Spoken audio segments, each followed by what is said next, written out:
We're live. We should be live. Okay, fantastic. Yeah, yeah. So today's subject is gonna be Kevin Samuels, Nicki Minaj reaction, porn addiction, Maame Wata, all of that and more here at Agbarapa. I can't wait. So Well, you for sh- those of you that are listening, I am TJ. and I'm Campbell.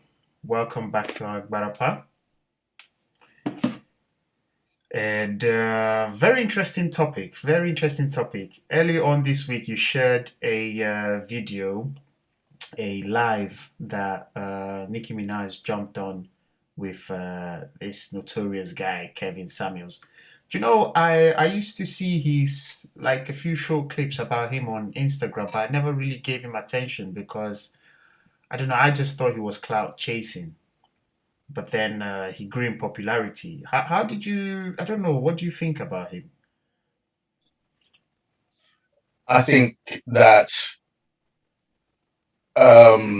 let's say 80% is fantastic work that all of us need to hear, men and women. Mm-hmm. His methods are shocking for two reasons. Okay. The first reason is to make an impact, so that people will click and watch his stuff and be interesting and be entertaining. That's the game that we play online. Yeah. And the second is to not give any quarter to pander to women that are not taking responsibility for their relationship negative actions, and for men as well when he addresses men.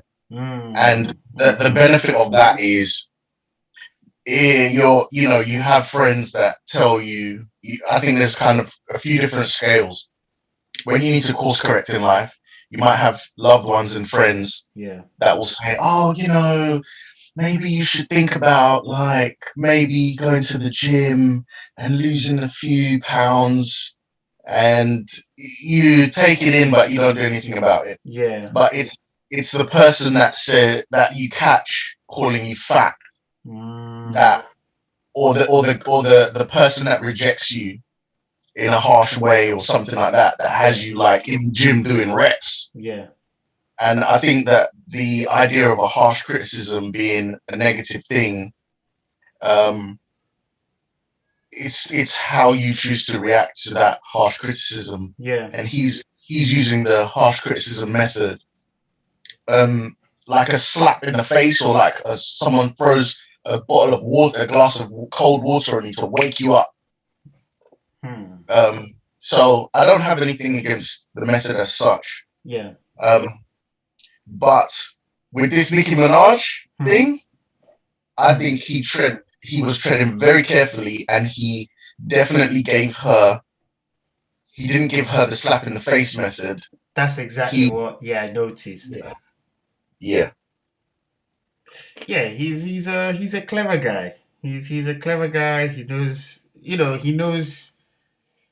I guess he knows who to direct his message at, in what format, and I don't know. Was it scheduled? Did he plan to have Nikki on? I don't know Or if it was planned exactly, but she said that she was seeking mm, to have a conversation with him. yeah, And if you notice, a lot of his Instagrams are him hosting someone. yeah, On yeah. this one, she was the one that he joined. He joined her.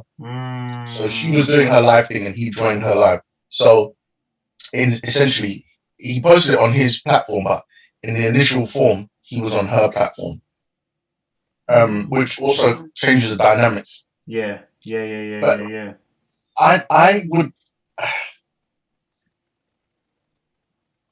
I found the way she talks unbearable. This is Yeah, unbearable. she sounds a bit Um, dumb. I don't know if that's. I don't know. I don't know about dumb. I don't know if she's playing the game or what, right? Yeah. But the tone, the kind of condescending tone, like Mm. because you're a multimillionaire, you get to like talk to people like that, okay? Like that kind of those kind of condescending Yeah. tones that she Yeah. Yeah. used. Who wants to listen to someone that talks like or be around or take advice from someone like that? Yeah. I must It's admit, it like was quite difficult. Yeah. can we all just stop doing that? Okay. I Yeah. think that was like kind of one of the things she was. I was like, man, I want to hear from people that like don't. I don't know. I suppose you could say the same thing for Kevin, but she wasn't giving any good information. She was just telling people stuff.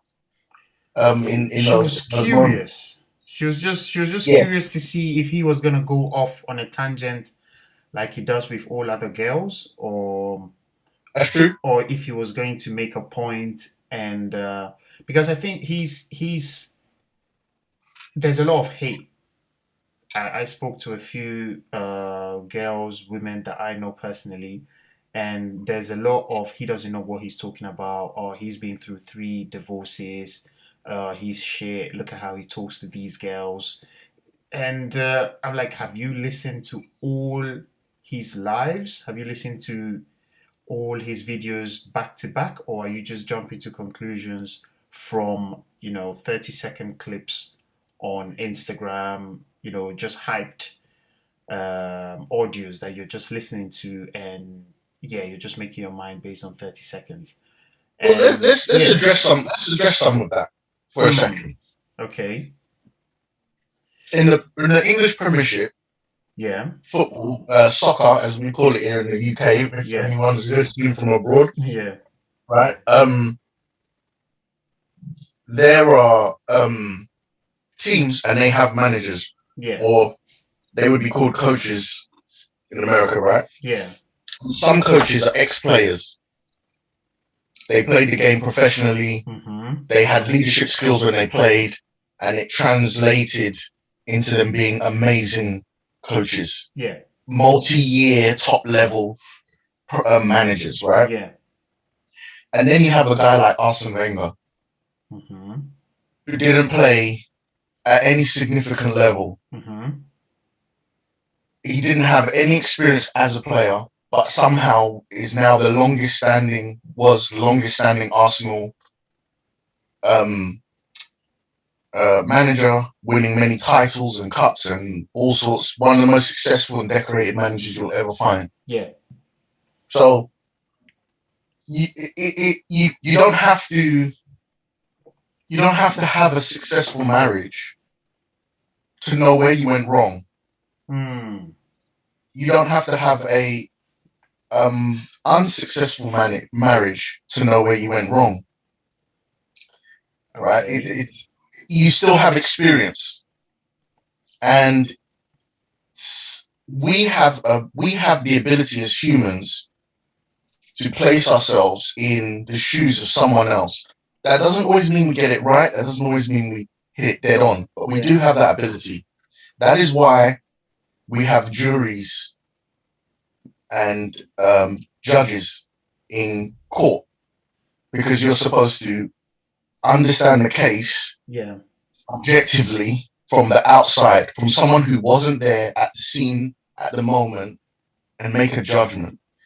So I think the idea that he's divorced, so he can't contribute, to me is a moot point. He was unsuccessful. Maybe he knows all the reasons why his marriage has failed, and now he can impart that some of that information over.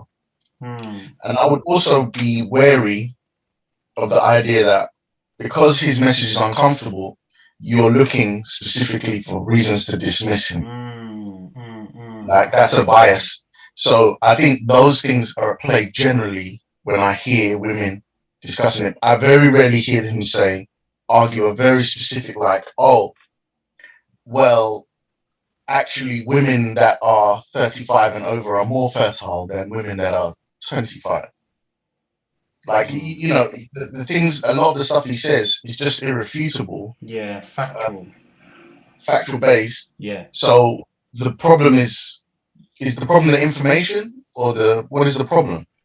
So the problem is how it's being delivered and your offense to it. Yeah. So I haven't heard anyone give other than the way he delivers his stuff, and maybe he's a bit harsh, like unfairly harsh at times. Tough love. Also, he does control the platform, right? So Yeah. he mutes people. He's basically holding the mic. Yeah. Yeah. Yeah. So and he plays sound effects over you and things like that. If you're straying off, but hey, that's the entertainment game. That's the way the game is played. That's it. That's it. You know. So yeah, those are the criticisms. But I have a genuine criticism over the Nicki Minaj thing, which is not that he should have lambasted her. Yeah. But I don't think he gave any criticism to her whatsoever. Any critique, let's not say criticism, just critique, constructive or otherwise. He didn't really give any critique, and yeah, I found it extremely corny that he was even, kind of praising her for her looks. That, oh, look, you have a very symmetrical face. It is scientifically known. He's using kind of his background. I was kind of okay. I mean, okay. Do you think Nicki Minaj is beautiful?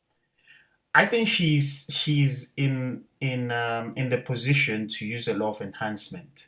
So I've seen a few images of her before, and yeah, she would be an average for me.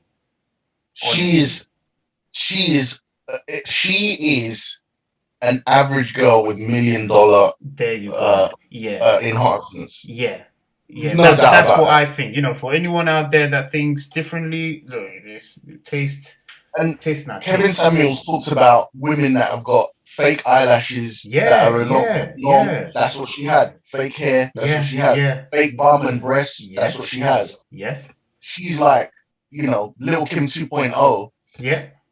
And I I would would even even, say that yeah. Lil Kim is cuter. You look. I was just about to say that he's been harsher with women that I would say don't have the means to have all those Right. enhancements. But I think he was starstruck for a second. Like, having Nicki, he can't just, he had to play it. He knows what he's doing. I wouldn't go to Starstruck. I think Mm, it's just Nicki Minaj is a opportunity to and for expand his him that platform. Yeah.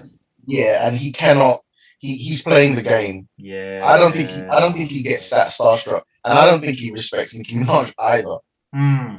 You think so? Okay? Do you think? Look at his content, right? Yeah. How many times does he put like pictures of girls with those big fake bums, and he says, "Who wants to marry that?" And then he's talking to basically the poster child of that, That's it. right? That's So, it. other than Kim Kardashian, who else is known for that kind of stuff? She's one of them. Yeah. Cardi B. Cardi B, Yeah. right? Yeah. Yeah. I've even I got think more people respect for will. Cardi B because I think Cardi B, when she's speaking to people, Yeah. she, as ignorant or as uneducated as she might be, Yeah. she speaks in good faith. Whereas I think both of them were playing a game. Playing the industry game. Yeah. Nicki Yeah. Minaj is playing the boss chick, role. Yeah. Yeah. Yeah. Yeah. Yeah. So would you design Nicki Minaj as? Would you place her as an archetype of someone that you would want to date, or you would want your daughter or sister to become in order to be attractive to men? That's an interesting question because I think as a celebrity on camera, she plays with a mask, and off camera, she has a different identity. So I say this because do you remember a couple years back when was it her ex and Drake had a Meek Mills, Oh yeah, Safari and Meat Mills. yeah, they had a little beef, and Oh, then okay. Oh, sorry. She was with Meek Mill and Drake had a beef. That's what you're Exactly. talking. Yeah. Okay, right. So Yeah. two of them had a beef, and a lot of information came out. And after that, I think Nicki Minaj and do you know this rapper Papoose? Yep. Yeah, who's his her Oh, partner? Remy Ma. Remy Remy Ma. Ma. Yeah, Yeah. they had a beef as well, and Remy Yes. Ma started spilling some tea about Nicki Minaj. That look, even in bed, she's not that great deal. It's just a lot of talk and no action. So it brought me back to that these people are just playing. They're just acting. All they're doing is acting all the way. Can you remind us what this? She said that in bed there was no action. It Yeah, was yeah, bad yeah, yeah. action. She was she. What was her source of Oh, information there? from the horse's mouth itself, from Meek Mills, from So Meeks. Meek Mill had confided in Yeah, Remy. basically he was kind of frustrated that she wasn't even freeing it up like that. She wasn't even that good that like what she would say. Do you know how her verses go? Sit up on it, suck it while he come in, all these kind of stuff. But that's not even what she was really doing. And Mix was kind of complaining to Remy Ma. So she kind of used all this information, and I think honestly for me, Remy bodied it. She destroyed Nicki. For a very long time we Mhm. didn't hear about Nicki, and then she resurfaced with this, bubblegum, chewing gum, Barbie, Doja Cat generation kind of stuff, which I find it hard to listen to her still. I'm not gonna lie. I struggle so much. I find It's it not. Hey, very listen, hard. it's not for us. It's not for our demographic. Not gonna lie. It's not Not for gonna us. lie.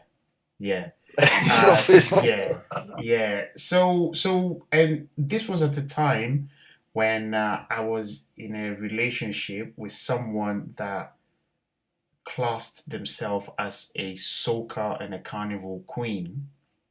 Okay, so they were making songs about jump up on the bumper, about every girl grab a man, every man grab a girl, and all this kind of stuff. So they were very vocal about being active in bed, but TJ, nah, it was the action. When Listen. it came to the action, starfish is an understatement. Yeah, yeah, yeah. It was really, Um. really, and I was like, I understood exactly what Meek Mills was talking about. There's a lot of talk in the industry. There's little action.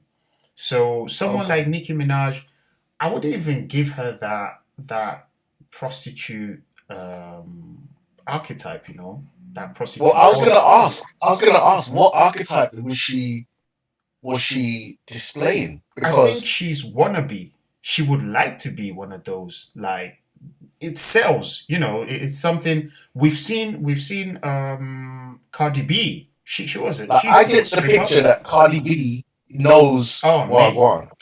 mate, That's what I get the picture. mate, Rihanna too. Rihanna too. I get the mate, picture. mate. I've Right. I've I I've mean, I've dug got no evidence. I've dug and looked at Cardi B's sex tapes. This one in the strip club, and she has a little confessions she does here and there, and she knows what she's doing. Cardi might be aware of it because she's also partly Dominican. So Right. I So do you think that okay, so if we're gonna draw a comparison, right? yeah, Let's say that Nicki Minaj mm-hmm, is a 10-year-old boy who's got a magic book yeah, doing card tricks, mm-hmm, perfect, but wishing that she was moving like um a true spiritual doctor from the motherland. yeah. Right? Like, so do you see what I'm saying? Like, if, I if we're get going to it. class it all as magic, I get it. Yeah, um, That's how you look at it. She's grasping for it, but Yeah, sadly, she's just freestyling it. She hasn't done her research. She maybe even her personality doesn't even want it. 100%. But Yeah, to be who she is, yeah. so she wants to benefit from the power it gives. There you go. She knows what it is. She's definitely being coached into how to talk about it, how to look like it, how to feel like it to those who are superficial, but those who really know, yeah, there's little substance, very little substance there. Yeah.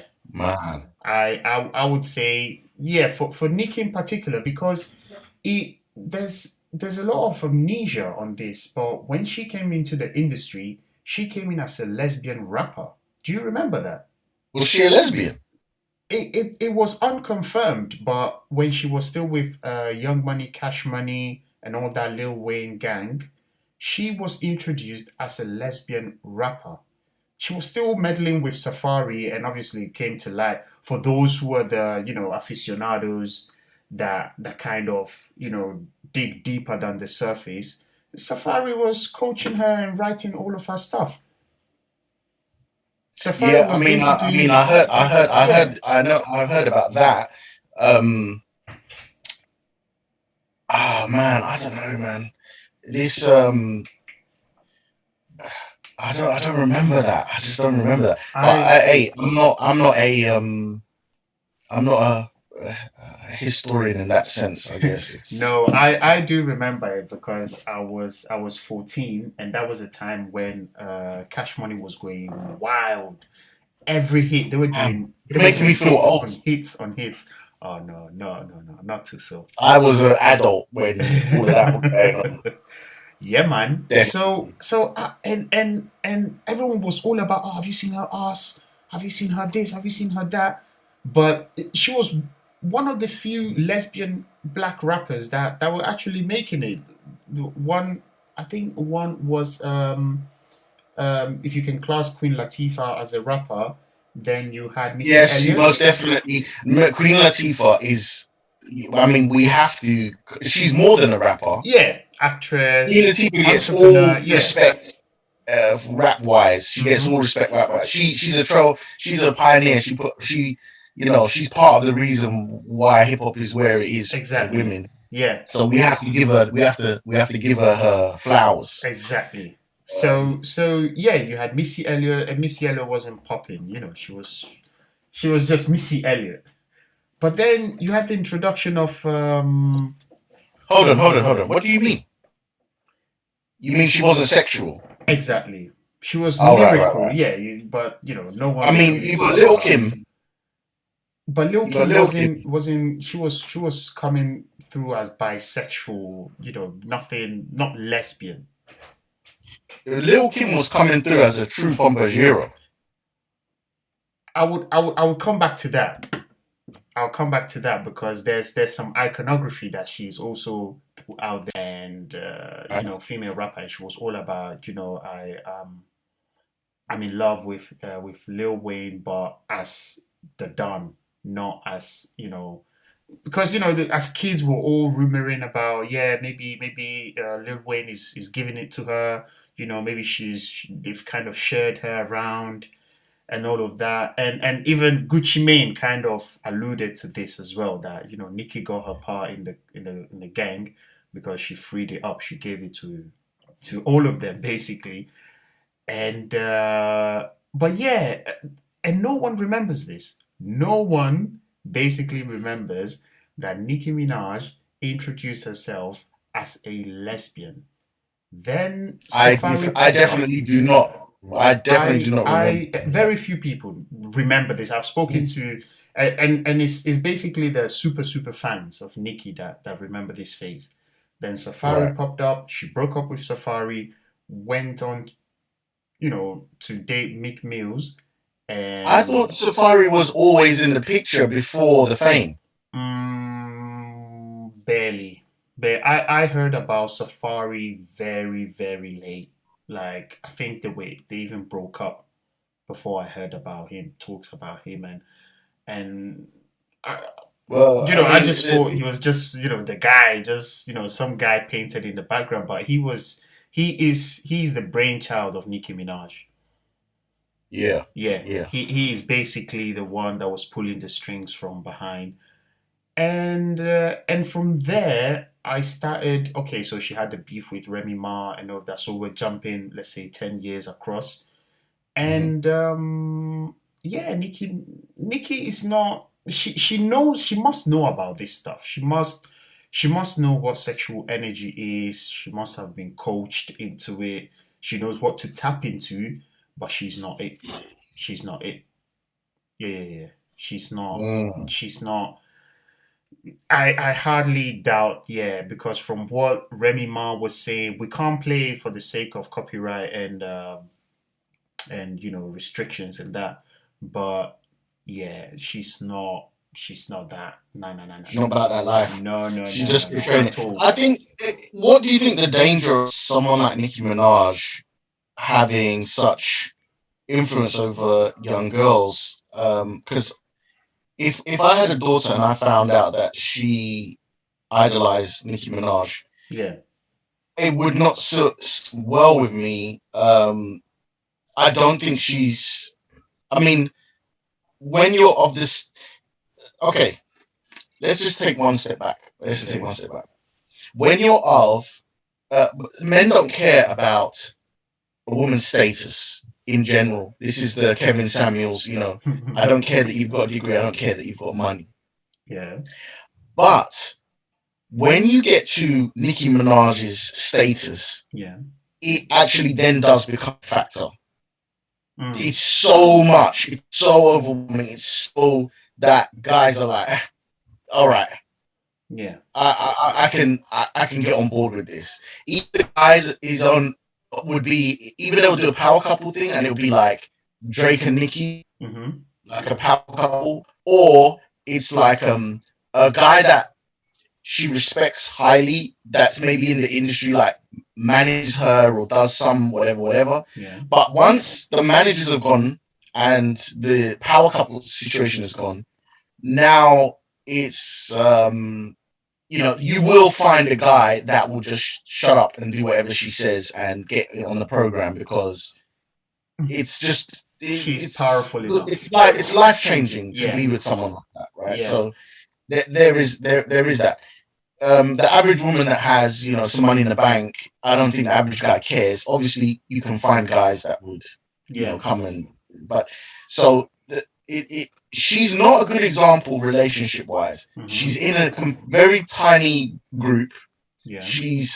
And then she's able just to, nobody can correct her, so she's able just to spout her, I don't know, whatever that was, that knowledge that she spouted. Yeah. And I just don't see where, aside from a little bit of self-confidence for girls, but you can find that in much richer and deeper pools. I just think she's a terrible role model. Yeah. In general, if you want to raise a woman of substance in this world. Mm. Mm. I agree with everything you've said, and I'd like to add as well that I think she's also very insecure. She That's a doesn't very good point. she That's a doesn't very good point. yeah. To me, she doesn't give off that confidence that I would see in a Cardi B rocking her broken teeth. See those teeth that she had before she fixed them up, Yeah. or a Lil Kim coming up with. I mean, that we'll go into Lil Kim. That's a whole other topic You, because I had. you know what? You just made a major point because now that the moment you said it, Mm-hmm. she does come across as Insecure, an insecure, a little fragile. underneath the mask. Yeah, yeah, yeah. Ah, Too much. Oh. Hey, Charlie. it's true. She It's she true. is. Yeah, and I think That point she's comes. aware. That point comes before all of my points. There you That go. point there comes before all of my points. Yeah, yeah, yeah, And yeah, yeah. that then also that So do you think that connects with girls that are also trying to find their own power, but are really insecure, right? Hmm. Does that now give her a special connection? Like, okay, I'm a young insecure girl, Yeah. and if you put me in the same shoes, I could become Nicki Minaj. So I don't have the opportunity or the talent or the whatever to become Nicki Minaj. So I'm just a normal girl, but Yeah. I have those same insecurities. Yeah. Do I connect with Nicki Minaj based off that energy?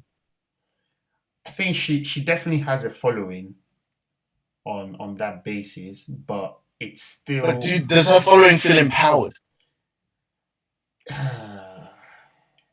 I'd like to say they do, based Mm-hmm. on based on the people I've dated that really looked up to her, like Nicki, but they're still wearing a mask. They're still not as confident as someone who is a follower of I don't know a I don't know who to even put in this bracket. But yeah, I still think they're still leaving and making it up as they go.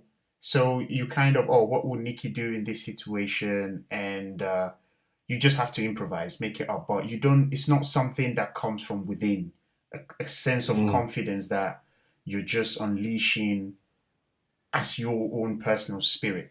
I think they yeah. just look, oh, Nikki says this, so this is what, I highly doubt that these girls, get empowered in that way. Plus, we also have to identify that, um, well, she might be a good lyricist and all of these things. She gets a lot of her stuff written by, her entourage and that. But off the cameras, so after the music, after the scenes, after all of that is done, what is Nikki really doing? And I haven't found much.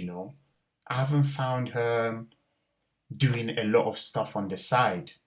Whereas I see someone like Cardi B, and I'm sorry it's not really right to compare the two because in their own way they're unique. But I find Cardi B coming out with, you see that building in New York that got lit up, that incinerated, caught fire. There were I like do not know about this. What's yeah, this? there were like 14 Gambians that lived there, immigrants, Right, and Nicki Minaj offered to pay for all their funerals, just like that. She just came right, right, out, right. not Nicki, sorry, Cardi B. Okay, She just stepped up, and Cardi B's been to Nigeria. Cardi B's been to Ghana. Cardi B's been to DR. She's Cardi B is Pompa Gira, man. Cardi B is, yeah, she's the real. balls. She is like I used to watch some of, actually I hopped on when she was doing those VH1 love and basketball shows, Mm-hmm. and even her speech, like she doesn't care, man. You like there were people trying to throw shots at her, the way her teeth looked, about her past being a stripper, about this and that. She wouldn't rap about it. She didn't go behind the booth and Cardi is confronting you there and there. Like she's tough. She's a tough girl inside. And I've kind of read a bit about Cardi. Cardi was proper hustling, man. She was she was on these streets from a very young age. So I don't see the same thing with Nikki. Yeah, she also says it that she went through a hard childhood. Her dad burnt up the house in an effort to burn up her mom. They struggled, but it could be the struggling where both parents or one parent still had a source of income or something like that. Mm-hmm. But Cardi was on the streets. She had to prostitute herself to get to where she is, and she doesn't lie about it. She says it. I had to give up this pussy to be where I am right now. So I see Mm. the difference, and I mean, it's just a genuine, a gen from day one. There's a Yeah, genuine she's in the vibe. face of adversity, Cardi's I would say anima, as Jung will call it. Carl Jung calls it. It's like the it's that archetype that represents your soul. In the female, What, it her will be shadow? yeah. He names it in the man it will be a feminine force. In the female, it will be a masculine force. So in the man, it would be called anima, and in the female, it would be called animus. So I just think Okay, no. That's not the shadow thing. Then it's I know it's what you're kind of talking about. alluding to the shadow as well. But yeah, Cardi's one just kicked in. Boom. That's it. This is survival. We need to start. What do we have to do? She will talk about. I read a few things about her. Sleeping with a guy that had roaches in his house and having to do this and that. She was even talking about having to drug men. Taking pictures back and forth of their credit card, and then like she was on these streets. Cardi was proper. Do you get what By I'm the way, saying? Cardi B just won a court case. Do you get what I'm saying? You heard about that with Yeah, I this did. YouTube I lady? need to dig deeper into it to find the Oh, details, but she's the lead bossy. attorney is everything you need for that. It's very, very It's interesting in the case. complicated. Plus, another thing I have to say about Cardi to give her, I'm not glorifying her, but I do realize that she is channeling this bossy and independent lady archetype in a different way than most other women have. Offset cheated on her various times. Cardi stayed. She didn't leave. Whereas where other women would be encouraged to look elsewhere for, stability, love, attention, she stayed. She got pregnant. She's still moving with her man. So I don't know if that is like the industry image they're trying to culture or bring up, but she looks and feels different. Nicki left She just for seems. very frivolous things. She seems. Yeah. Okay. I'm with you. She's genuine in everything she does, even when she's doing bad. She's confident. That's it. She exudes Yeah. confidence. Cardi is. And you see, when you've hustled the way Cardi's hustled, Mm-hmm. when an opportunity, a proper opportunity comes, Mm-hmm. you're already ready. That's it. That's it. From what I understand, Cardi's just doing business deals left, right, and center all over the There shop. you go. There you go. Yeah. You know, There you go. I don't even think Nicki would has the balls to travel outside the states if she's able to make that fill up those stadiums and that crowd like that outside the mm, US or the Caribbean. I highly doubt. But Cardi, she's going to Africa, she's going Asia, she's come to Europe, she's doing Brazil, she's doing the DR. She's she has the energy, she has it in her, and she's using it. That's what is given to us. So you either use it or lose it. That's it. Yeah, yeah, one hundred this has percent. reminded me. This has reminded me of an interview I saw with the porn star. Oh, what's her name? She's an older porn star now. Um, Vanessa Blue. no, um, damn. So she's dated a lot of young basketball players, and she's known for coaching them on how not to get sucked by these sort of IG model girls. She kind of Mm. coached. She's Anyway, I listened to an interview with this. I want to. It's not. Damn. Why can't I think of this woman's name? Anyway, Too um, many. so the what I went in with my own preconceived ideas to the interview, which is basically, please forgive me, a low level of respect. Hmm. And there's just something about the way she carried herself and spoke Yeah. that I left with. respect for her. Yeah. Um, it you know your I don't know, your occupation doesn't define you, right? Yeah. It's your word, it's your position, it's your framing.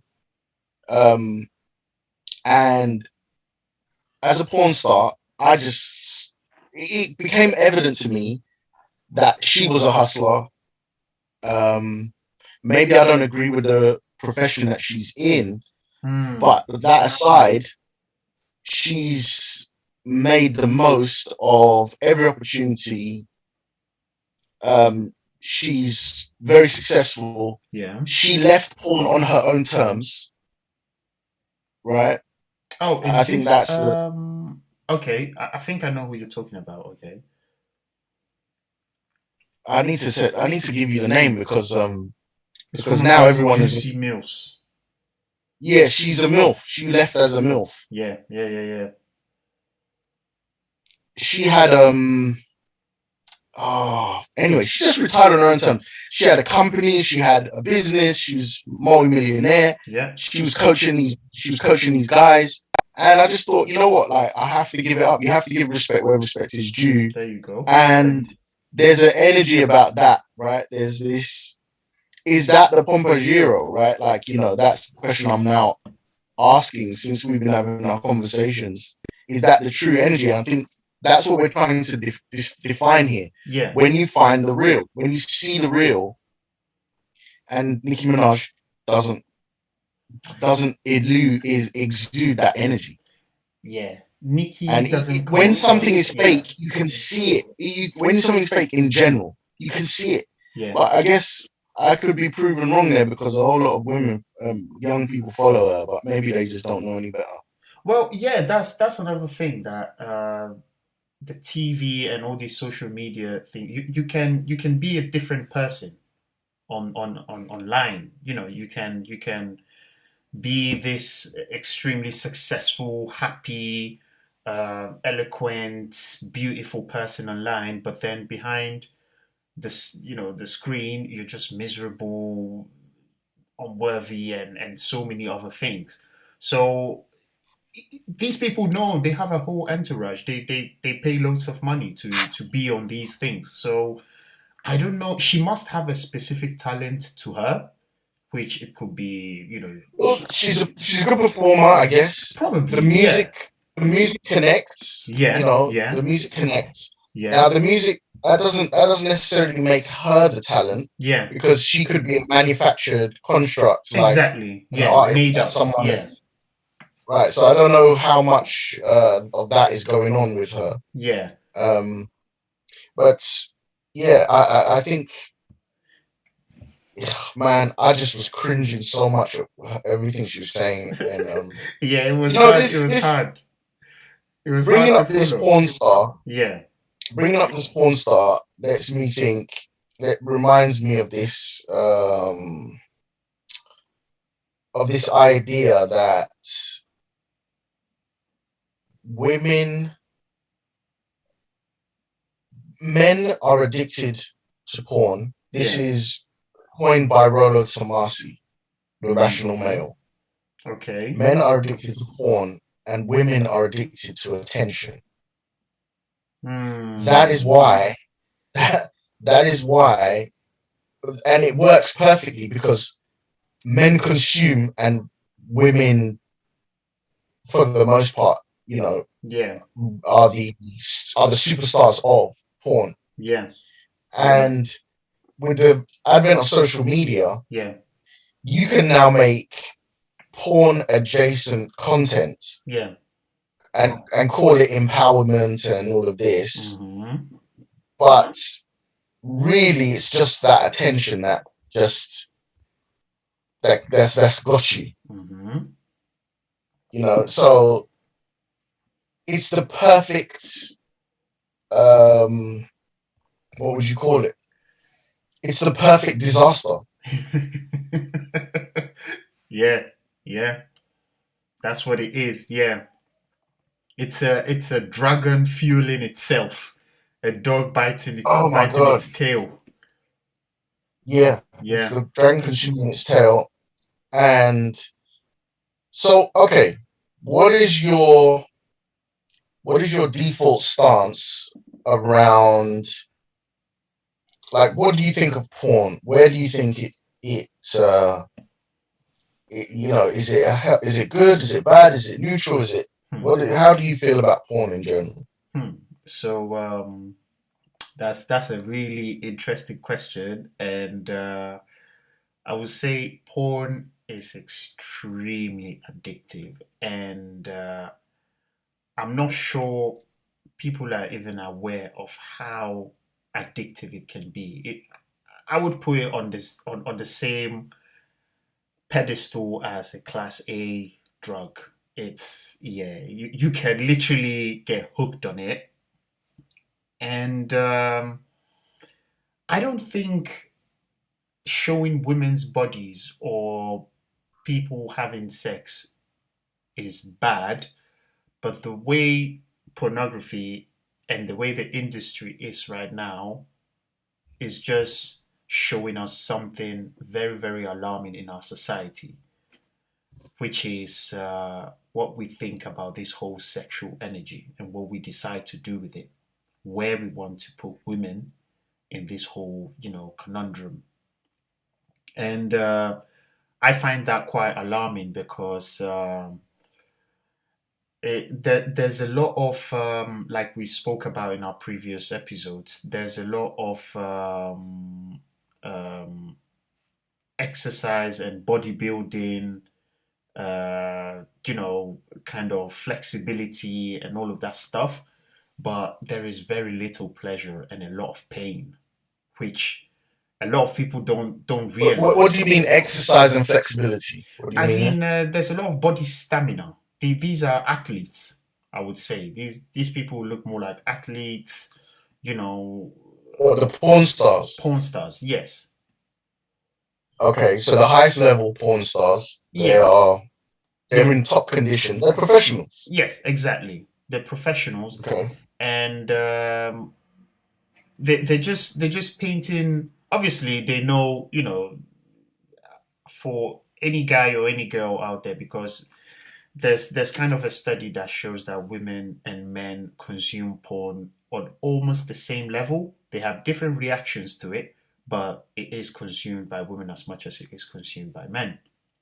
And yeah, it is it's just showing a side of sexual intercourse that is very there's little to relate to. Very few people go on, a 1 hour, 2 hour movie like we see. Very few people have the social, I would say, and economic vehicles to be engaging in these things. And the message that is coming off, from porn is that you can treat women like this and get away with it. And I explain. Um, there is a lot of abuse in the porn industry because obviously a lot of women are, they get into the role because they need money to survive. They're students, they got in as students, they had to pay college tuitions, and they become victims then. So for some, some women are paid by scenes, some women are paid by movies, the top actresses are paid by appearance and so forth. So these men are predatory. They just waiting for the right kind of girl that is vulnerable and needs enough cash. And yeah, that has nothing to do with what I would like to support, even though I've consumed porn for a very long time. Very, very, very long time. So yeah, to round it up, I would say, to come back to your question, I'm not going to say it's bad, but it's bringing up some very questionable attitudes that our society has towards female bodies and female pleasure. Yeah. I think it's very everybody could use porn responsibly Yeah. if they want to, with the right discipline. Yeah. But it is so much dopamine. It is so available. It It is so Charlie, that you to control it is forget. it's Forget. it's impossible You for need, many guys. I yeah. don't know. Yeah, Yeah. it's too much. So therefore, it becomes a negative thing. Or, Yeah. on the surface, we could say it's fine, Yeah. but yeah. So, and I don't know what the solution is. I don't know what the solution is.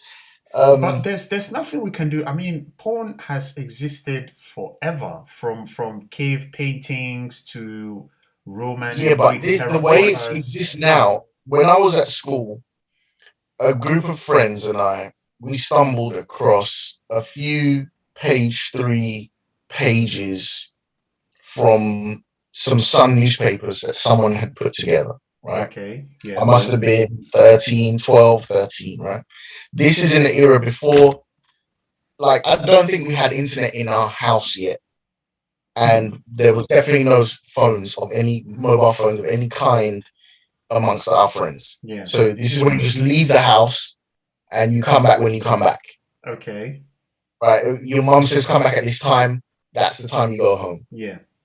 You're lucky if you've got £3, £2 in your pocket, and if you need to call home, you'd either do a reverse charge call or you beg someone for change to call home. Okay. So I'm just setting the scene as to the era. This would be the 90s. Okay. So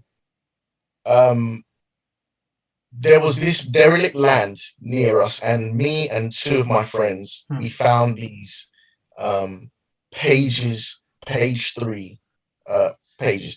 Now, I probably could count on my hand the amount of times I'd actually seen a woman's breast at that point. And I'm talking about in any kind of media, like on a TV show when I was up too late and there was a flat. You remember there was after 9 p.m. there's Watershed. Yeah.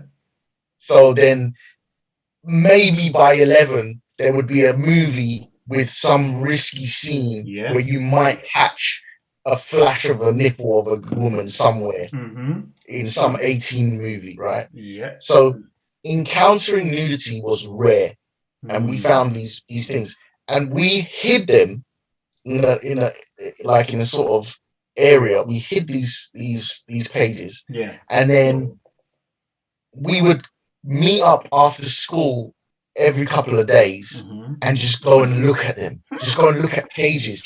Now these are page three. This means that they had their underwear on except for the bra. Okay. They had the bottom half. So this would be the softest level of softest porn, nudity out there. Right, you can see this at the beach. You'd see more at the beach. Yeah. Now, this was so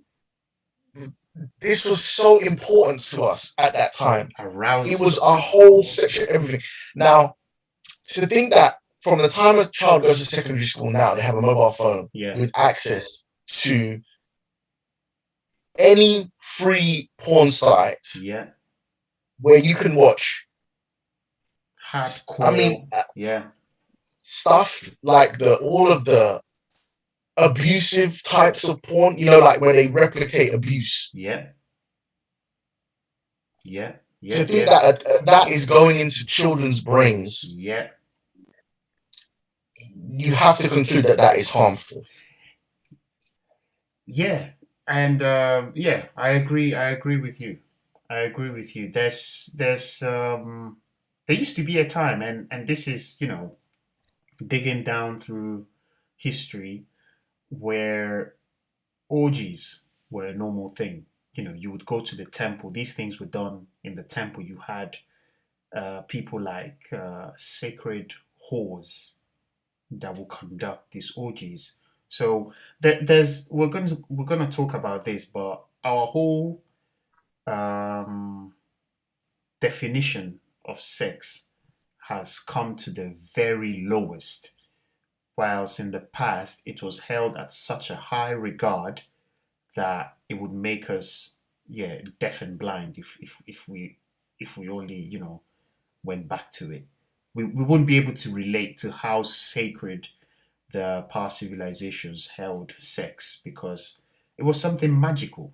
It was something, a gateway into the spirit world consciously. You could peep into this world. So yeah, and access to these events was strictly related to people who had a certain type of knowledge.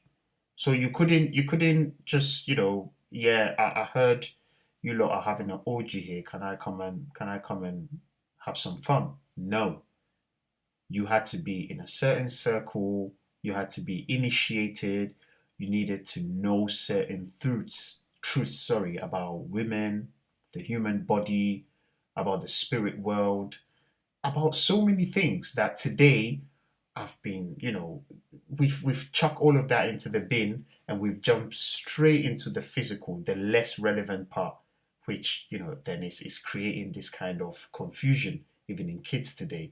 Because to be fair, a lot of guys wouldn't know, a lot of boys, Gen Zs, millennials, even some older generations, they wouldn't know what to do with a woman like even Cardi B. They would embarrass themselves. They wouldn't absolutely, they would, I saw a video, a friend shared with me a video of a guy. He must be like a, older generation, a baby boomer kind of guy. And he has this girl presented to him, super happy, he's tapping her on the butt. And then he has another girl come in with an even bigger butt and bigger breasts. And it's kind of funny, but it looks like he passes out, he faints, because the emotion and the supernormal stimuli just goes over the roof, and my guy just blacks out. It's a funny video, but that is exactly what happens to a lot of guys when they see women with exaggerated bodies. They wouldn't know what to do. So that's why I think even masturbation is so prevalent, because that's the purpose of watching porn for a lot of guys, is just to masturbate. And do you understand what that is doing? Is getting your sensitivity and your threshold lower and lower and lower, to the point where you're just happy satisfying yourself with your hand instead of doing it with a woman.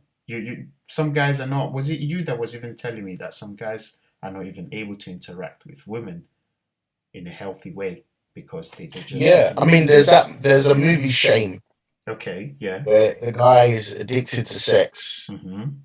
and um he's just masturbating. He's masturbating at work. He's watching porn at work. He's going to sex shows. He's just, he's all over the place, Yeah. and he's fully addicted. And what happens is he finally gets with a girl that he likes, and he just can't perform, Mm-hmm. and it destroys. It destroys his. He wants to love her. He wants to. You know what I'm saying? Yeah. Yeah. Yeah. But he just can't. He just it ruins it for him. And Yeah. Mm-hmm. I think this is reality for a lot of guys, and the more guys there are, Yeah. so the more time goes on, Mm-hmm. society in general gets um society in general gets into this. I was only exposed to porn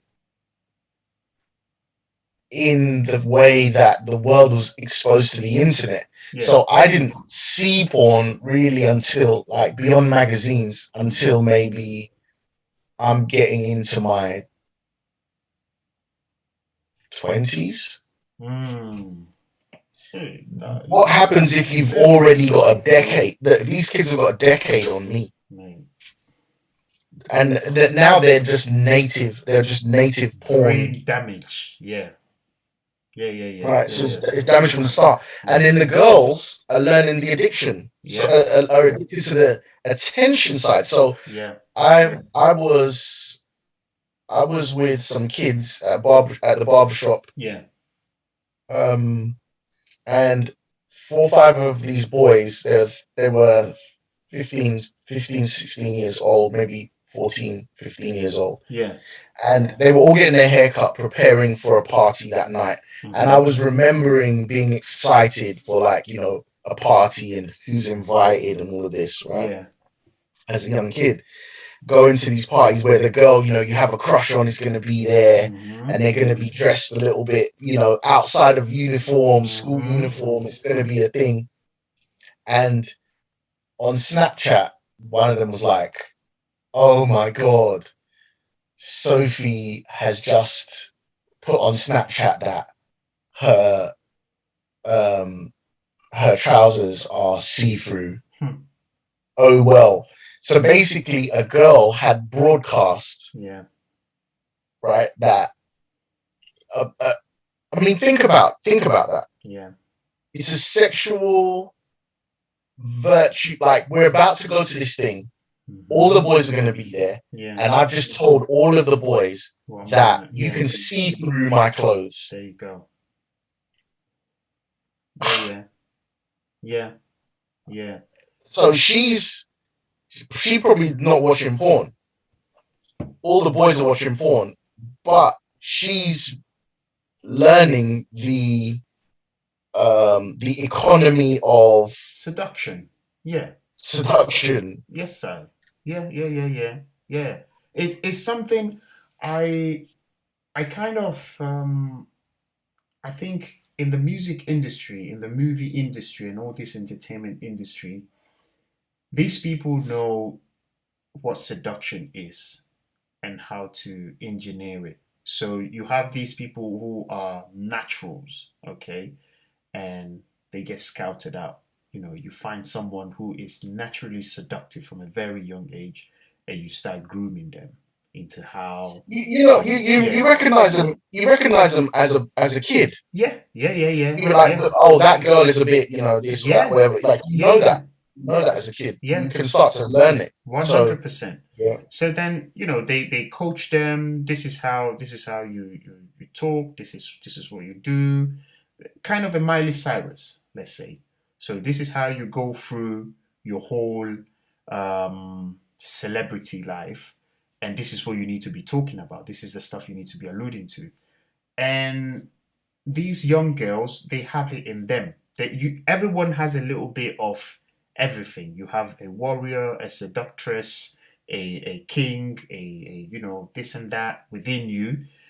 And but it seems like from a certain generation onwards, it's just this particular type of seduction that has been, you know, being highlighted over the years. We're just talking about this type of stuff, sexual, sensual stuff and you see kids from a very young age, from even 11, they know exactly what goes where and how the strings are pulled and everything. So there's an effort in the culture to just make these girls, yeah, mature too fast to my taste. Yeah, it's just so bad that I don't know what to say. And obviously, they're using the what do we do various. about it? Uh, Like, I don't know what to do about it. What do we do about it? so I think it's important to get the right knowledge out and to get these girls to understand what the human body is in the first place. You must know, TJ, that I'm also a father. So there was a point in time where I actually reflected a lot on this, and I realized, look, I can't put a chastity belt on my daughter. I can't lock her indoors. I can't prevent her from talking to boys. These are things that the more you try to prevent, the more you're pushing them towards it. So I said, you know what? I've gathered this whole arsenal of knowledge, this warehouse of stuff on sexual energy, on feminine energy, on masculine energy, and all this stuff.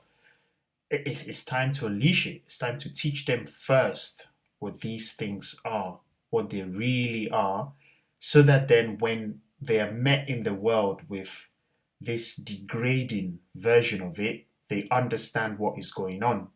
They understand, okay, I'm being hypersexualized because then I won't be able to manifest certain qualities in my soul.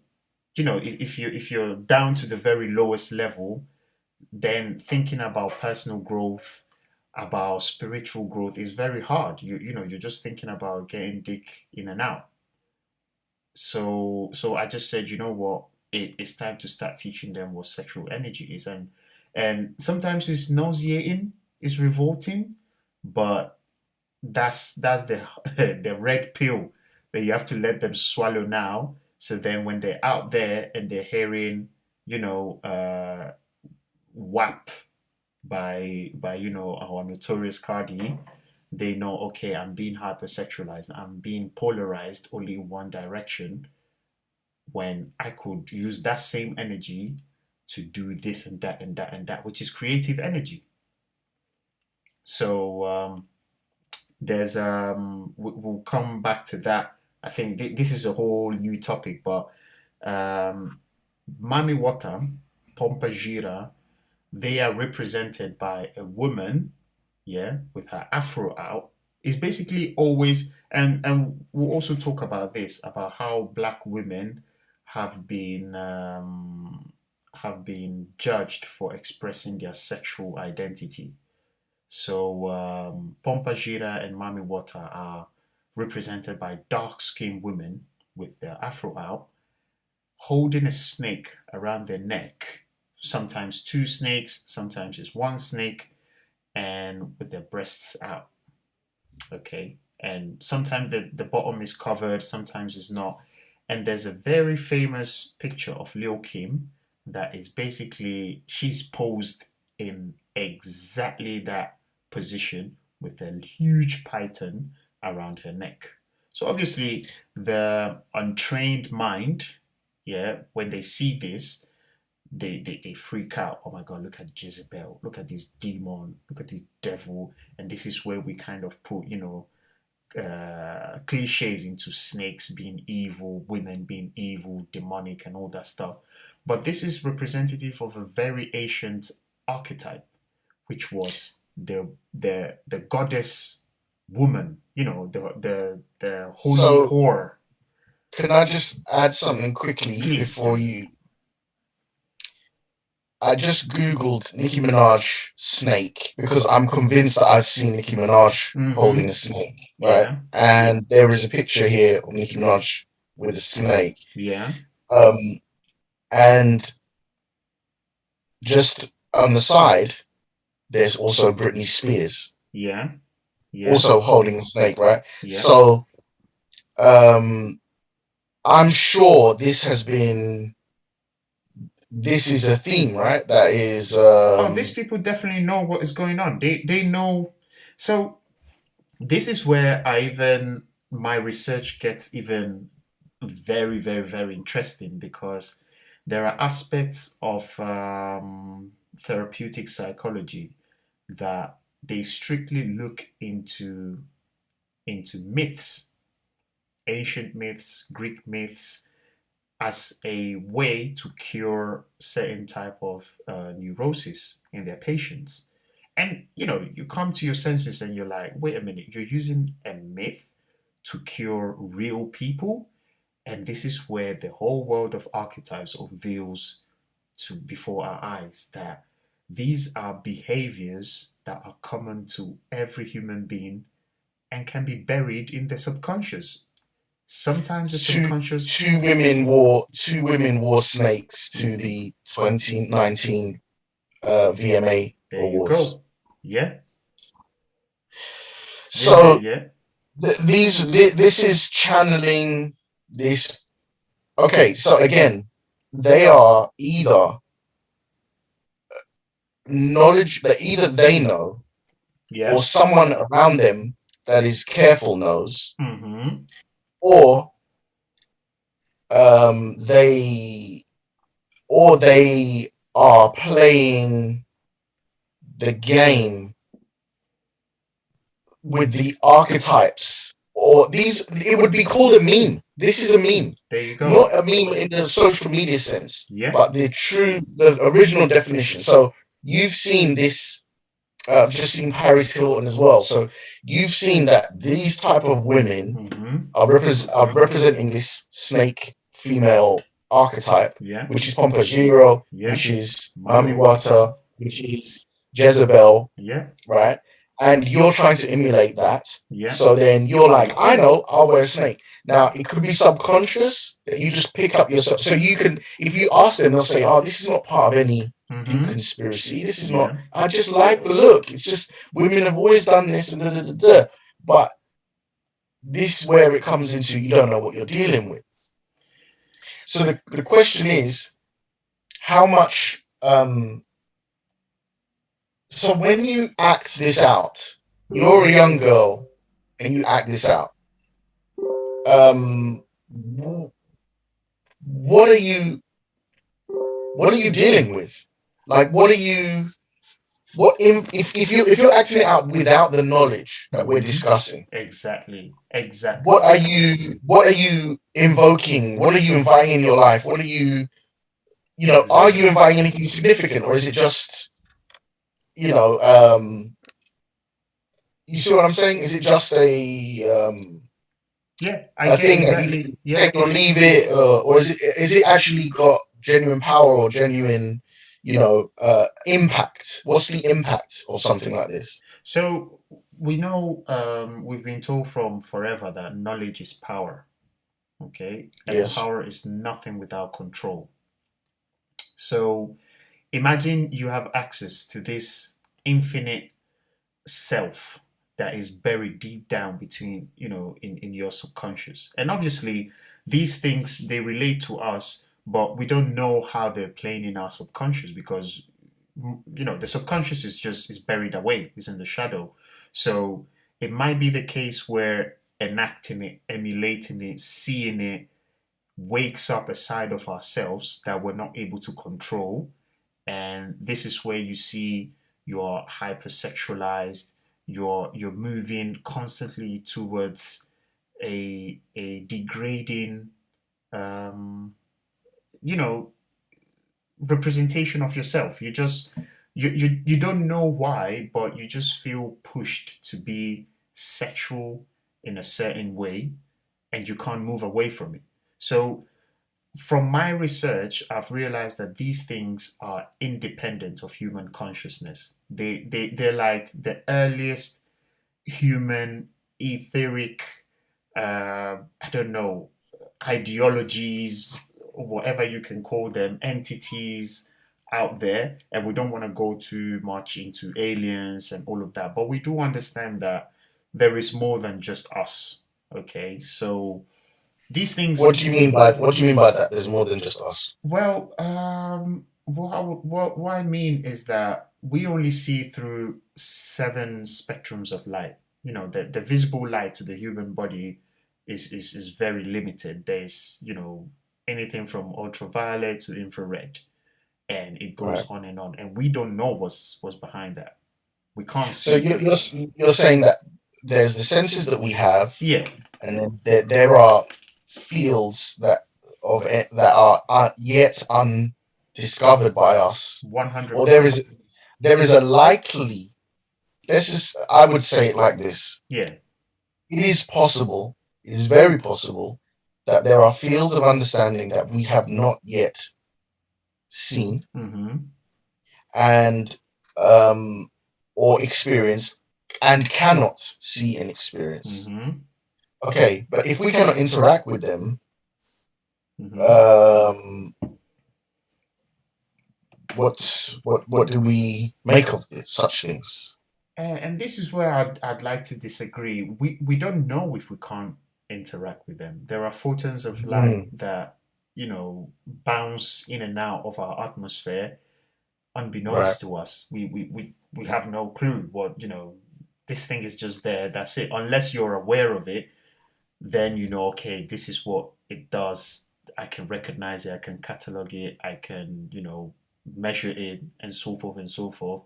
But we don't know these things. So the ancients or people of a certain civilization kind of knew and had access to these things either by means of research, by means of accident. For some reason, they were more in tune with these things. So, they had rites of initiation, they had, a passage into adulthood where you would be briefed through all these things. And in West Hmm. Africa, they will take on the form of songs, dances, birthright. You'd be scarred in a certain way. You'd have a tattoo, etc., etc. Because it had to be taught. You couldn't you couldn't hide away from it, so that you knew how to channel this energy basically. So what Hmm. has happened now is that we've been taken off this knowledge, which is kind of necessary and essential to us, and now we've been put on a different system, which is totally based on material, what you can see, what you can measure, what can be proven. Okay, so if these mainstream people don't prove it, it does not exist, Hmm. and you just move on with your life. But every now and then they introduce these, um I will call them, there's a guy I always listen to, Ras Ben, and he calls it the language of the muses. Okay, they will just bring up these concepts that for some reason resonate to our mind. We just find them appealing, we find them revolting, we find them attractive, beautiful. We don't know where they're coming from. We just call them, oh, it's part of, this guy's creativity. These people are being creative. It's showmanship. But what if they have access to information that to the vast majority of us has been lost, and they're just bringing up these things and then directing the energy how they want it. So, we've just popped up with this image of Nicki Minaj with the snake, Britney, Paris Hilton, um, and a few other celebrities have done this. Okay, since we are all experiencing this, Okay, so at the very least, that is a pattern. 100%. They Okay. know that you might not have the words to explain it, but it's had an impact on your subconscious. You know exactly what your subconscious wakes up to it. It's just like, I don't know, an example that I would make is when you see the sea after a very long time, how does it make you feel? You're not. Well, the stars is a big one for It's me. another one. Yeah. Well, Like why do you feel when you this live in a connection? city like London, and then Mm-hmm. you go to Africa, Yeah. and you can see the stars. It's magical. Mm-hmm. What? Why? Where is that connection? So there's a I lot don't of know. this stuff that you know, we a lot of us don't have time for that. You have to pay your bills. You have to go on your life. So, Hmm. this is subconscious language, mate. It's all subconscious language. They But they know. how does it affect us? Like, so I mean, do you see what I mean when I say that? Like, what is its true impact on us? So, from what I've realized is that this image of Mami Wata, okay, is talking about seduction, sexual seduction. This is Hmm. what we're talking about, sexual energy. Where is all of that energy going to? Into celebrities, into the movie industry, into the Into TV, into social influences. media. It's all being directed into and channeled into these specific places. So, you know, who do we talk about after they do these presentations? Britney Spears comes on stage, kisses a woman with a snake around, kisses Madonna with a snake around her neck. That's the talk of the century. You won't finish talking about it. We should be busy doing maybe something else, personal development and channeling that same energy in a different way, but we're just stuck on that, and that's where it's all going to. So Right. We're distracted by that's this. it. We're just all polarized in that direction when we should be seeking balance.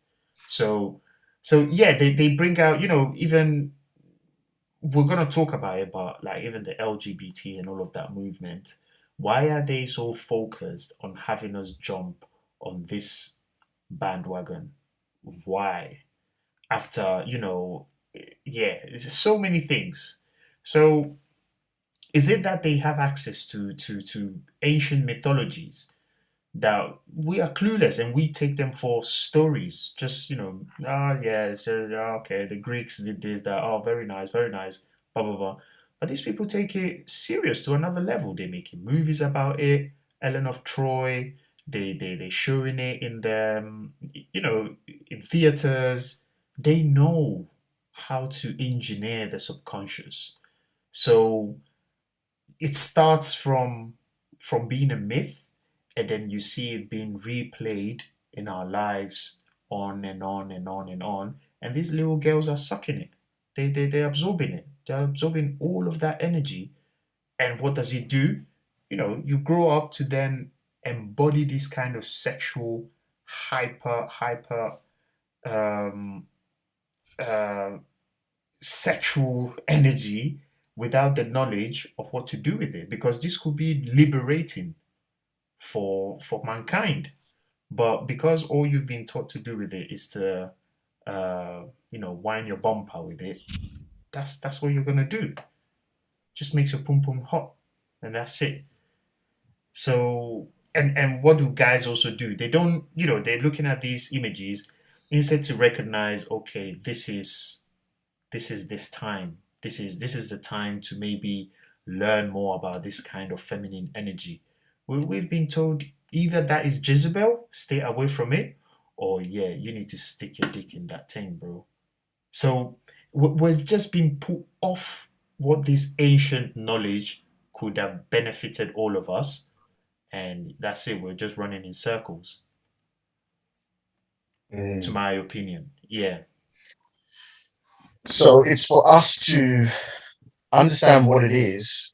When we encounter it, yeah, we recognize it for what it is, but also we can use it to advantage in its intended manner, right? 100%. When you're with your partner, you can unleash,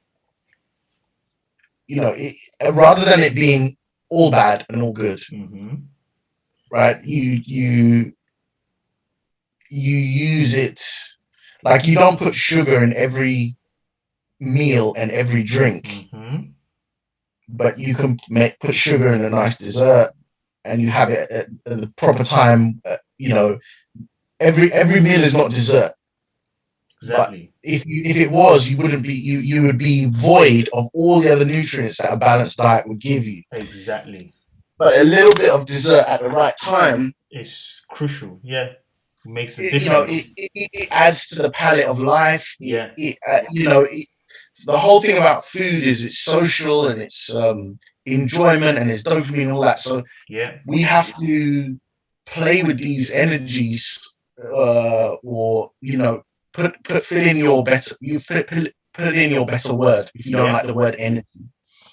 But we need to play with these concepts and ideas Yeah. with respect and in their proper manner. Yeah. Yeah. And me personally, as an individual, Yeah. as an adult, I'm failing miserably at that. I Hmm. have to admit, I'm failing miserably at that.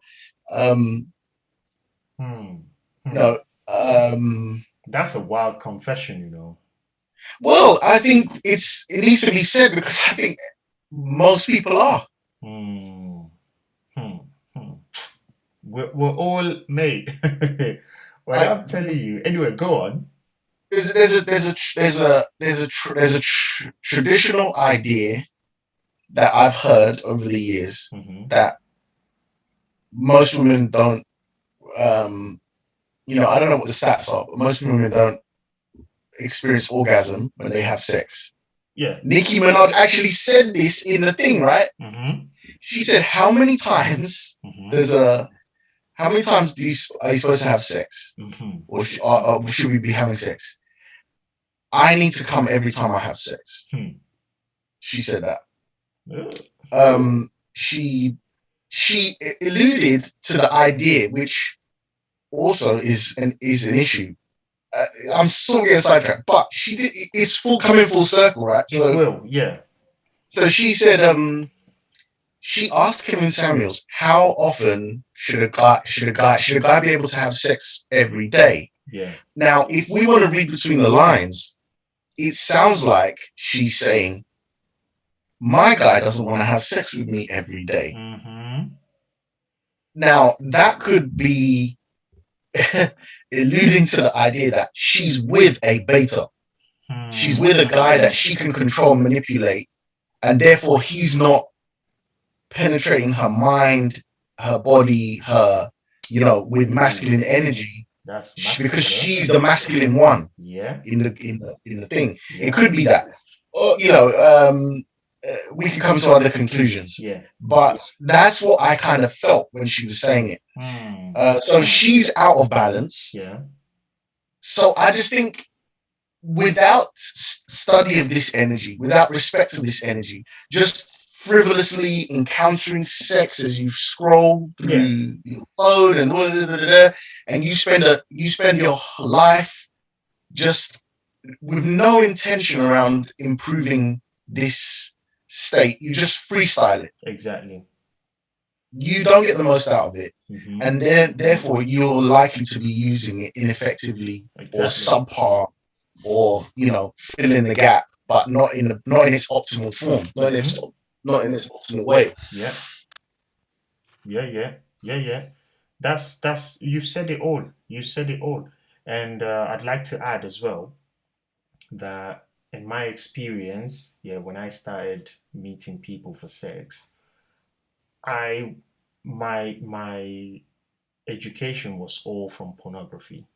So it was hard, penetrate hard, deeper, and she will feel it and she will come. So I couldn't tell the difference between pain and pleasure, which is crucial here because you could be hurting her ovaries, going down into her, vulva and messing up that whole back wall, and you think you've done a good job. And okay, so cool. Growing up, I didn't even have the concept of, asking for feedback and all of that. But I just assumed, look, if I came, you're right, innit? So, I didn't have any notion of a female orgasm and all of that. It's later when um, I got, I kind of met a pompagira. This is important. And she gave me feedback and she told me, you're doing it totally wrong. You're off point. And I was like, nah, but all these other little girls that I've met along my rise to sexual perfection have told me that I'm absolutely good at this. And she intimated to me that, nah, man, that is not how it's done. It's not like you're digging for gold nuggets in her, ovaries. That's not how it's done. So with patience, dedication, and love, I was taught into how to properly give pleasure to a woman. And look, it's so satisfying because you realize that you create a stronger bond after this.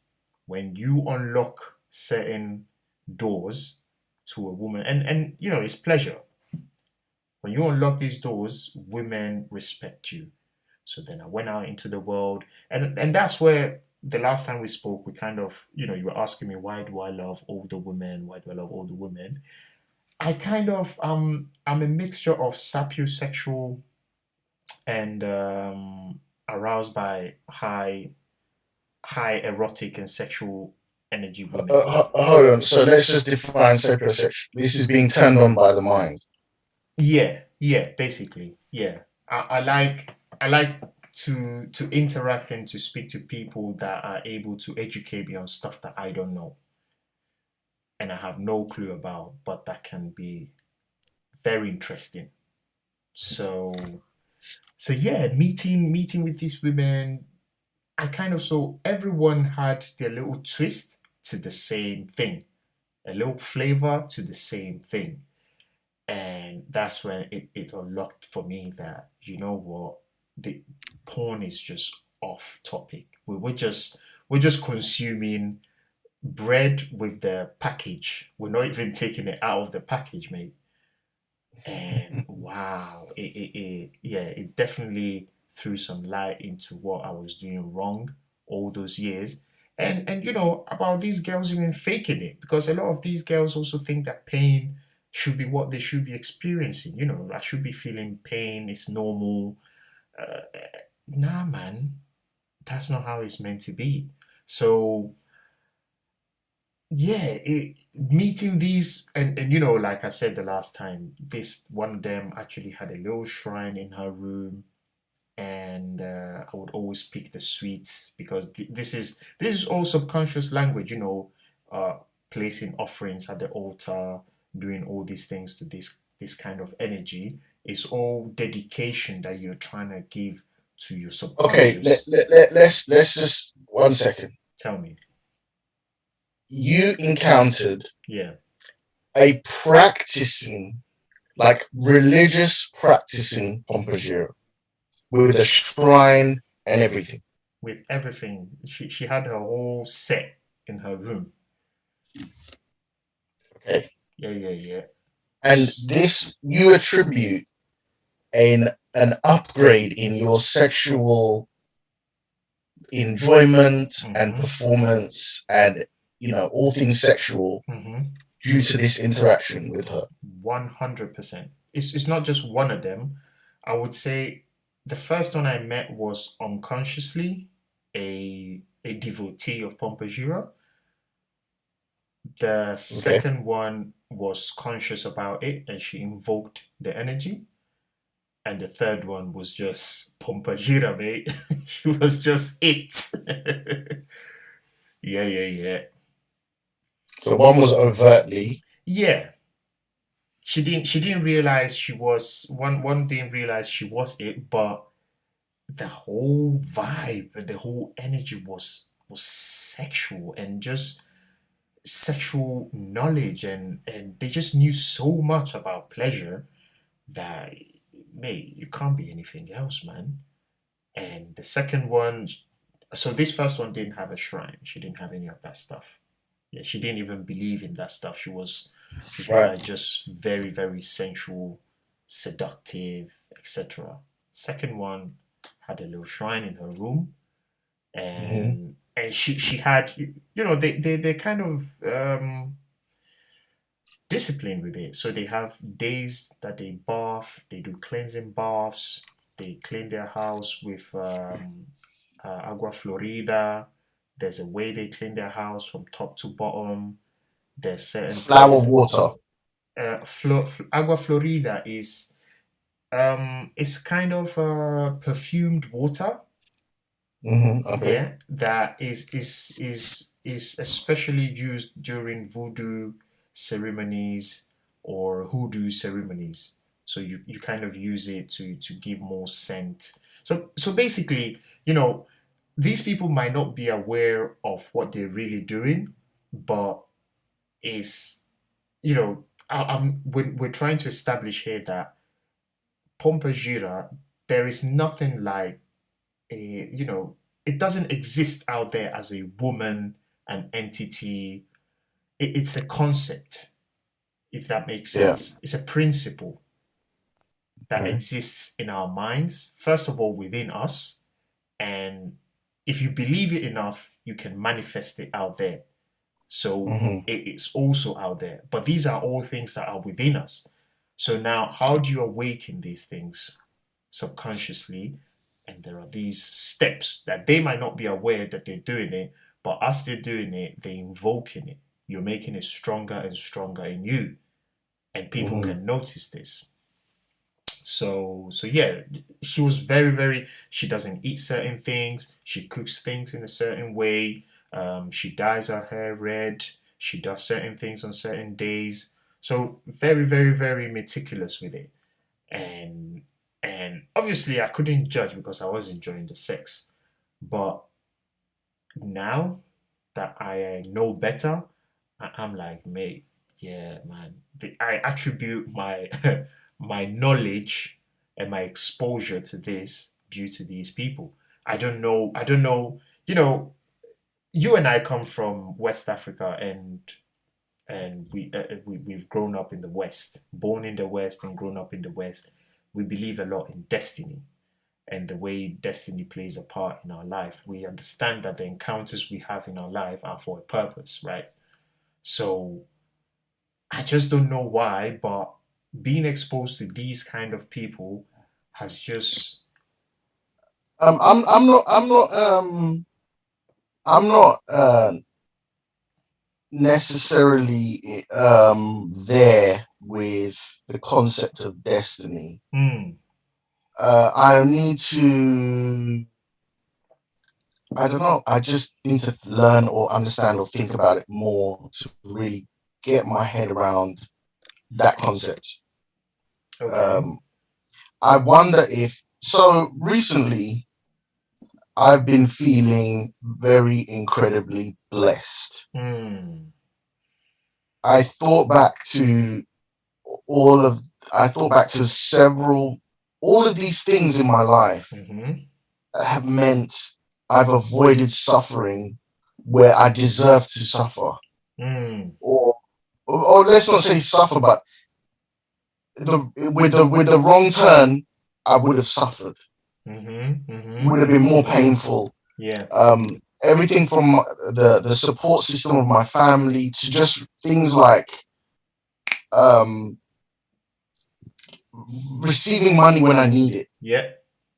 Things like that. And I've been thinking about the idea of being blessed. Yeah. And this thing of feeling like something out there has got its like has just blessed me with something, an undeserved positive gain. Okay. And I'm questioning, is it linked? So I was at dinner a few weeks ago. Yeah. And my friend's sister, I've known her since I was about 14, and so many years. And she turned up and we said hi. We don't really talk, but when we see each other, we say hi. Yeah. And at the end of the dinner, she said, "Oh, I didn't get a chance to talk to you today, but I just wanted to say, I just find it so incredible. You're one of the most positive people I've ever known. Even as a child, Yeah. you were just so positive. And how do you do it? It's just wonderful." I felt amazed. I felt energized when she said this. I felt like it's a massive compliment. And I've been wondering if this positiveness that I've found a way to have is linked to these blessings that I feel I'm receiving. Yeah. Or this blessed life I feel I have. Or could it just all be perception or whatever? So anyway, that's a digression a little bit from the idea of destiny.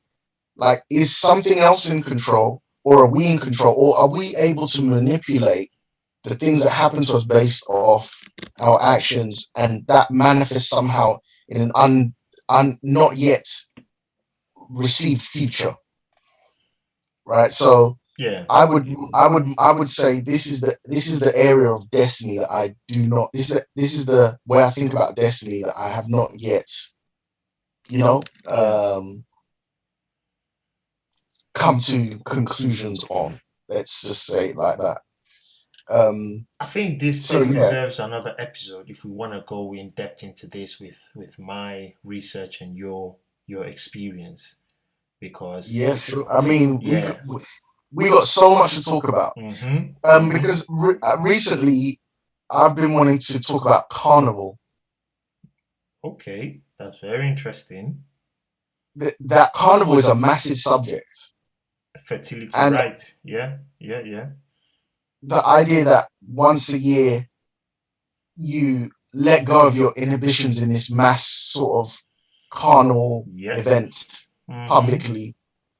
Mm-hmm. Um, so we got a lot to talk about. Mate, there's a lot. There's a But lot. I disturbed what you were saying. I blocked what you were saying with the No, destiny. I think it just comes full circle with your experience as well. That you know, um, our affinity to certain things are not just casual.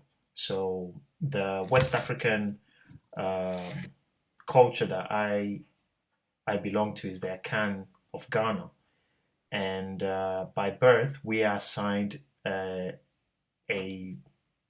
by the day of birth you are assigned a name according to that day of the week. But that day of the week is named after a certain type of divinity, certain types of divinity, and so forth. So this is not to say, look, you're going to become that person, but this is because we, as many of our African tribes had identified that during the growth of this individual, they will come to a point where they would have to know themselves. So if they were given this kind of framework to work around, they would know who they are and they wouldn't identify themselves with the situation that they're in, the job maybe that they're in, or they would be able to better understand why they also fall into certain things and blah blah blah blah etc etc. So so yeah, when I reached a point in my life where I didn't know who I was anymore. I just felt that look, I'm just paying bills. I just want to go to heaven, but I don't really know if Jesus is gonna come back. So I don't know if I'm still being delusional or I just don't know. I was so confused and I had to go back on my steps, go back into my culture, and this is where I found most meaning because there's a lot of superficiality that has been assigned to African spiritual systems. They're way deeper than that. And like we said the other time, there's a lot of gatekeeping. So there's a lot that is not said that you need to either experience or be introduced to when you're in the right circles. So that's when I kind of understood that, nah, man, there's a lot of power from where we come from. There's a lot of knowledge, but it's because a lot of us are just not, dedicated enough to go there. So I kind of, I went through a course of life that was quite rough, but it made me understand why it had to be that way. And yeah, being sexual and being, in touch with my sexual energy plays a big part into who I am. Yeah, 100%. So, bringing it back to this whole topic, Kevin Samuels, Nicki Minaj, porn addiction, Maame Wata, which would be Pompajira. We're just trying to say, look, there is energy out there. Some people know exactly what they're doing, but not everything is genuine. Not everything, a lot of these things are clout. They're just doing it because it sells more mixtapes, it sells more merchandise, and it, attracts your attention to them. So they're able to then use your energy, for their own purposes. Maybe Kevin Samuels is one of these people. Maybe Nicki Minaj, we've identified, is one of these people. A lot of people in the, showbiz tap into this thing and they know how to manipulate it. We are here having a discussion and we're saying anyone can tap into it with a little bit of knowledge. If you know what you're doing, you could be empowered and you could live a fulfilling life sexually, emotionally, and in any other aspect that you want to take it to. But knowledge is so important that yeah, it's we really need to stress on that. Get information out there. Yeah, yeah. So we have to use this. conversation, whether anyone listens or they don't, to educate ourselves and then share that knowledge. Yeah, we are on a self-discovery, self-mastery path, and you do a lot of research on your own. I do a lot of research on my own. We are here to share it with between ourselves and with whoever wants to tap into this. Because we are living in a time where we've seen what's going on, man. There's a lot of information out there. It's like all hell is bruised. Sorry, all hell is loose. Pandora's box Uh, is open. I think that there are a lot of us out here who are not living in the dimension of sex, the um we're not living the optimal life. Mm-hmm. And I don't know if you ever hear about sort of people that have had terrible diets Mm. all their life, and then they suddenly they like, you know, change, they encounter a nutritionist or something, or they Yeah. go on one of these TV shows and they start eating a balanced diet, and they're like, Mm-hmm. no, like I don't get headaches anymore. I feel Mm-hmm. energized during the day. Yeah. And I'm just wondering if there's a bunch of people, myself included, Yeah. that could like clean up their sexual diet Mm. and suddenly start reaping better energy, better relationship, better, you list it, Yeah. results. Yeah. Um, I've looked into the question of no fat. I've looked into the Mm-hmm. question of semen retention. Yeah. I don't know what other little things are out there. I get the picture that most of the people don't really, you know, you sort of watch a semen retention video and you hear these people sort of saying, "Oh, I'm so energized and I'm this and I'm that," and Yeah. I wonder, like, how are you measuring that? Are you sure? Yeah. Yeah. Yeah. So, Yeah. I would like us to explore these concepts, get some good information, and try Yeah. and really Yeah. help ourselves and help others. Be more fulfilled without judgment, with an open mind, Yeah. and I don't think. Well, I think we both can agree that we do not want to demonize sex, sexual acts, sexual stuff. We want to talk about it as adults with an open mind and get to the bottom of it. Exactly. Exactly. But there is more to that. A lot of us have a Judeo-Christian Islamic background, and we realize that these dogmas were instituted to control energy, control populations, control the flow of people in whatever way you might identify as. So controlling sexuality is extremely important. And so demonizing women, demonizing pleasure, allocating sex to only procreation was essential, because then, okay, if you control a man's and a woman's sexuality, you have power over them. And we gloss over this fact as if, okay, it's not important, it doesn't, it's not relevant, and etc. But there's a side of us that is burning to sin, if that can be the word. There's a side of us that wants to leash out.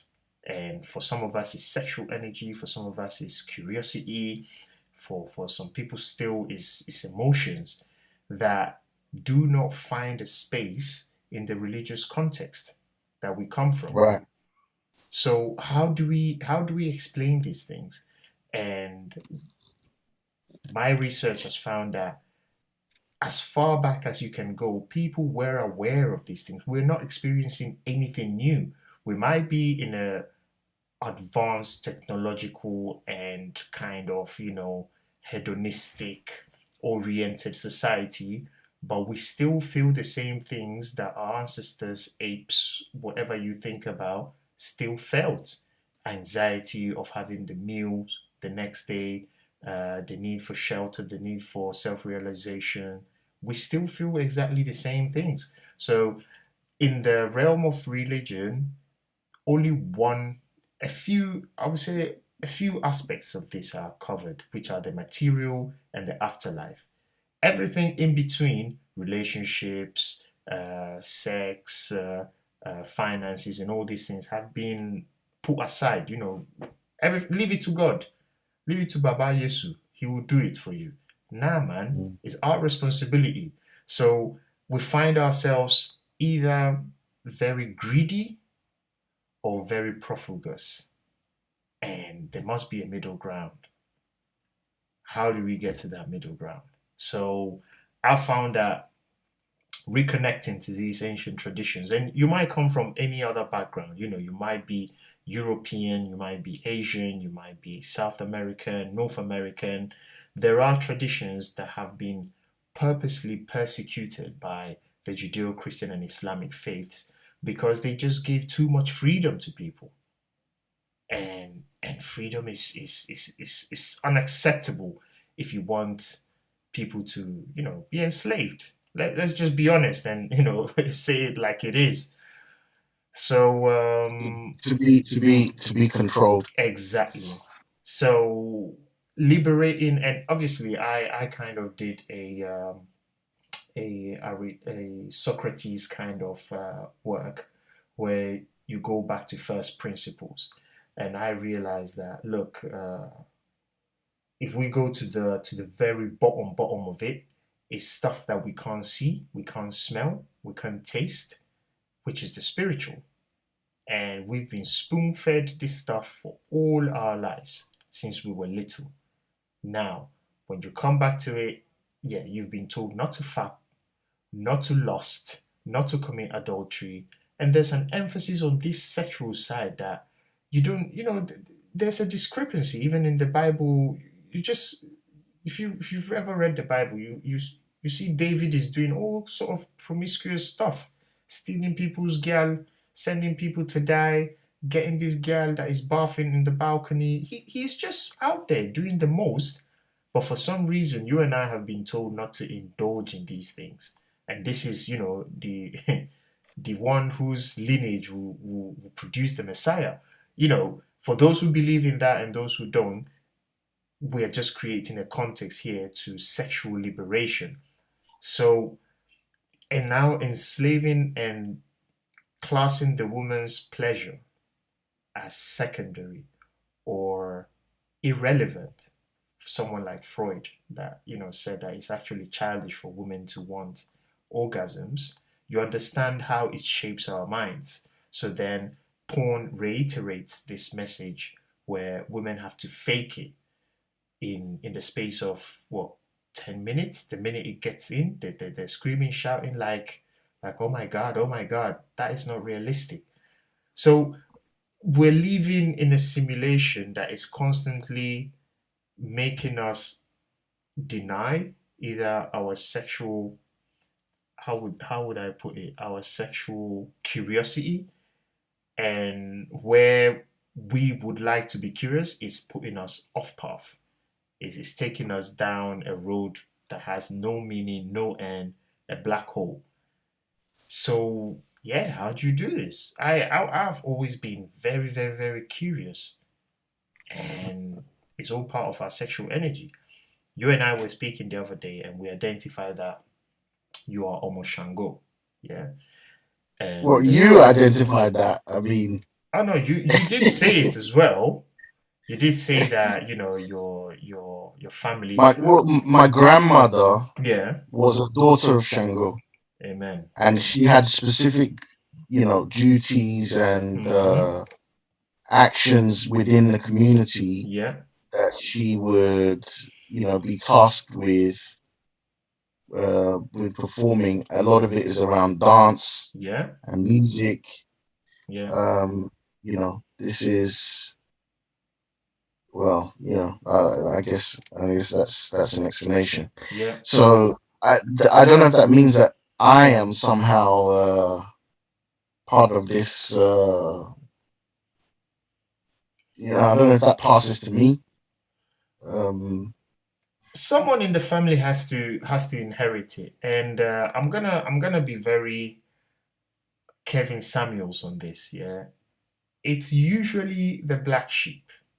Okay, the one that the one that didn't make it in the corporate world, the one that didn't well, make I'm it here. I'm definitely the black sheep, but I'm not You're in a speaking to not. one. It takes one to to know one. Don't worry. I'm not. Yeah, it's not a negative experience of being the black sheep, as many might feel that it's a negative experience. For me, it's not a negative thing to be the black sheep. Yeah. I'm loved and treated very well and respected by my family, but Yeah. I definitely did not follow the path, Yeah. you know, most desired by those that would have influenced my decision making. For reasons that you still don't know why. I mean, I feel so good about the person I've become, Yeah. so I'm very comfortable in my black sheepness, Yeah. if that could be such a thing. Yeah. So no no regrets, no foul. But I don't know if that makes me Shango or not. We'll have to. This I is don't this know. is this is where you'd have to find out. You have to go a bit down How memory how lane. how does one find out? To be fair, I am still a student at all this, so my knowledge is still very restricted to what, yeah, I can put out there and say with confidence. But I mean, don't you find it strange that we're even having this conversation and we're talking about this just randomly? And you find yourself being pushed. We talked about it, how um, African culture has literally been uprooted from West Africa into South America. And you and I have an attraction, a connection, a calling for South America and South American women that is almost is yeah is alarming, because what connections do we have there? What is taking us there?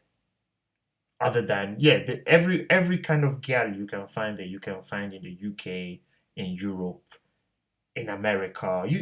You understand what I'm talking about. But for some reason, and then we listen to these precept, these songs, how they're talking about, para Shango, para Yemaya, para Elegua. They're talking about African culture, and it's like there's an attraction to these places. There is something that is calling us there. Maybe if you dug deeper, it would just show itself to you. It will manifest in a different way that you would know, and you would know, yeah, yeah, this one is talking to me. So I mean, it's there is so much that once we wake up to, we realize that, look, there's a script that somehow has been written, but it's up to us to enact that script or to stick to another type of script, which is, be ordinary, be just be just be the good guy within this this prison cell. I will call it. Just behave this way. Earn money, be a consumer. That's it. Or you can be this other one that has been written ages ago, you can identify with, you can, you know, uh, tune and manipulate as you wish, but that is power that is given to you. So yeah, Agbarapa is all about that. It's all You about know, that. I feel like a person that is, as I was saying earlier, blessed, Yeah. and I think I have lived my life partly to my detriment and partly to my success Mm-hmm. in a non-compromising way, where I've said I want to live on my own terms. Yeah. And many people claim that they want to do that, Hmm. right? Um, but they don't take action Very towards true. it. They don't take action towards it. And um, I have, and I do. And Mm. it's leading me down an ever more interesting road. Yeah. Um, Part of it is this channel. Yeah. Um, Part of it is, my Yeah. business interests, Mm-hmm. and this whole exploring of the world and all the rest of it. That Yeah. is, you know, I was just driving and just watching people Mm-hmm. earlier and just thinking like, it's a bit judgmental, but you just get the vibe that 90% of the people in this world are just sort of existing in the Zombies. world. Yeah. Yeah, they're just existing. They're just, maybe they love football, Yeah. maybe they love some, I don't know, whatever. Hmm. Hmm. And there's no sort of thirst for knowledge, Yeah. thirst for deeper improvement, or if it Mm-hmm. is, it's very shallow. Yeah. And there's just more to life than all of this. Exactly. And I want to explore it all. Yeah. I think there is wealth Mm-hmm. in this Yeah. exploration, mental and financial. Yeah. And I think about it in the context of the next generation of like Mm-hmm. my kids. What can I impart to them? My parents were so busy surviving. Hmm. They could only give so much. They gave a lot, but Yeah. they couldn't. They weren't in a situation where they could, go down this road of true, um, you know, business, spiritual. I mean, they did what they thought was the best. They're Yeah. Christians, so they were giving me this Christian knowledge. Yeah.